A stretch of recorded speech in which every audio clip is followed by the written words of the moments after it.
بسم الله والصلاة والسلام على رسول الله. عشاق هاتها من الشبكة، الأول نبدأ كلامنا بالصلاة والسلام على سيدنا محمد كما تعودنا معكم.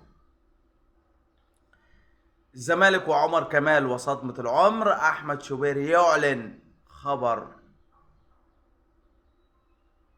هام لجمهور الأهلي، ومهاجم الأهلي وسام أبو علي زي ما قلنا بالظبط يصل القاهرة خلاص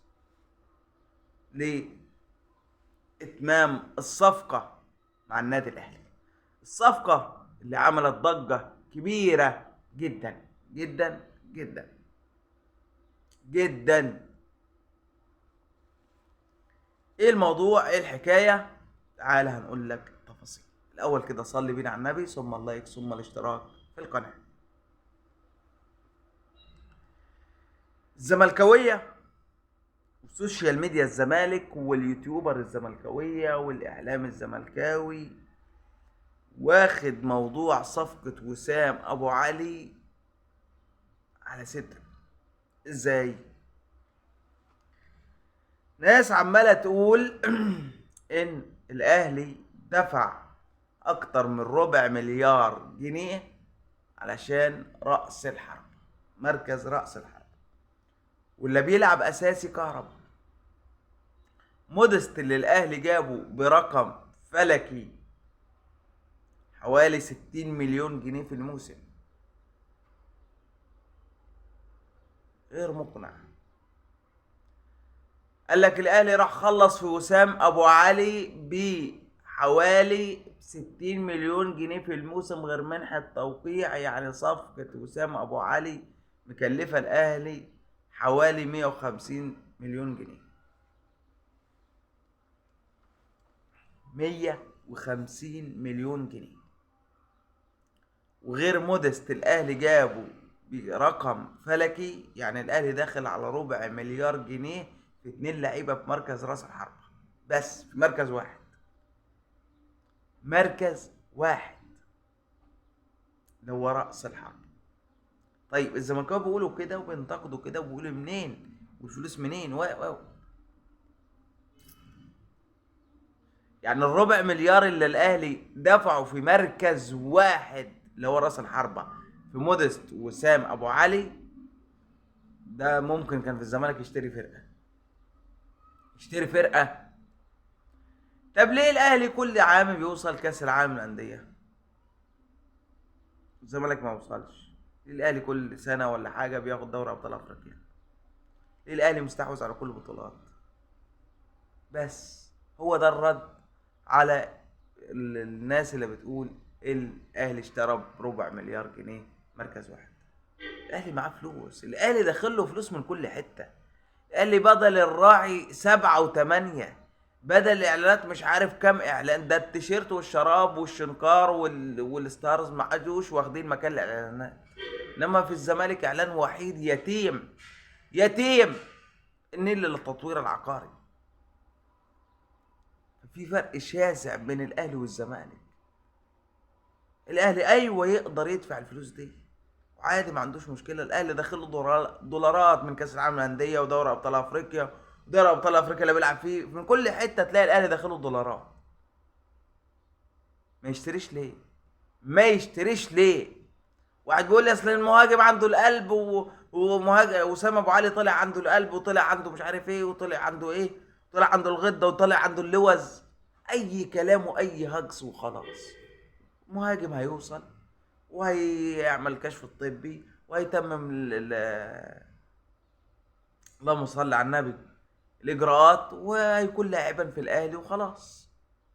والاهلي هيتصرف في مودست، هيعيره، اي حاجه يعني. حتى لو ما كانش في يناير بعد نهايه الموسم ده هيبيعه، هيشوف له صرفه ويبيعه.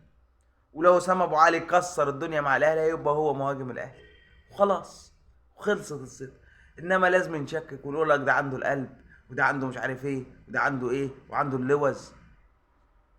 ليه؟ والناس انا بستغرب امبارح في الساعات المتاخره، لازم ندعو له بالشفاء كلنا، لعامر فاروق الرجل المحترم، الوزير المحترم، نائب رئيس مجلس اداره النادي الاهلي. ناس غريبة وعجيبة. يقول لك انفراد وفاة العمرو فاروق. العمرو فاروق في ذمة الله، لا إله إلا الله، لا إله إلا الله. هو الموت كمان فيه انفرادات وسبق؟ سبق إيه؟ ليه تروع أسرة وأسر كتير ومحبين كتير للراجل؟ ادعي له بالشفاء، ادعي له ربنا يشفيه. هو حالته حرجة حرجة، محتاج دعاء للكل، محتاج دعاء الناس كلها تدعي له، تدعي له، أهلاوية وزملكاويه كله، ربنا يشفيه ويكمل شفاء على خير ويشفي كل مريض. انما ناس غريبه وعجيبه، انها انفراد وفاه العمل. انفراد ايه؟ انفراد عليك، جاتك خيبه انت وهو، جاتك خيبه انت وهو. يقول لك وفاة العمرو فاروق في ذمة الله. حاجه غريبه. اسامه ابو علي يا اهلاويه مهاجما للنادي الاهلي، خلاص الصفقه تمت رسمي، لا في قلب ولا في غده ولا في لوز ولا في اي حاجه. صفقه سليمه مليون في الميه. عمر كمال، دي بالنسبه للمهاجم. والناس بقى اللي بتشكك وتقول لك ادفعوا فلوس زي الاهلي وهاتوا، خدوا بطولات زي الاهلي وهاتوا. هرد عليكم كده واقول لكم انا زملكاوي بالمناسبه. زملكاوي بالمناسبه، بس كلمه حق لازم تتقال، لازم تتقال. الزمالك وعمر كمال لا جديد. عمر كمال في الاهلي زي ما بقول لك، وسام ابو علي في الاهلي، عمر كمال في الاهلي ومخلص كل حاجه من الاهلي، وماضي وباصم وخاتم ومتصور، والصفقة خلصانة خلصانة. الزمالك او هو اخبار اللي جايه من ناحيه الزمالك بتقول لك ممدوح عباس، ممدوح عباس بيعمل شو خلاص، لكن عمر كمال لاعبا في النادي الاهلي. خلصت صفقة عمر كمال للاهلي. الاهلي بيدور على صفقة ثالثة.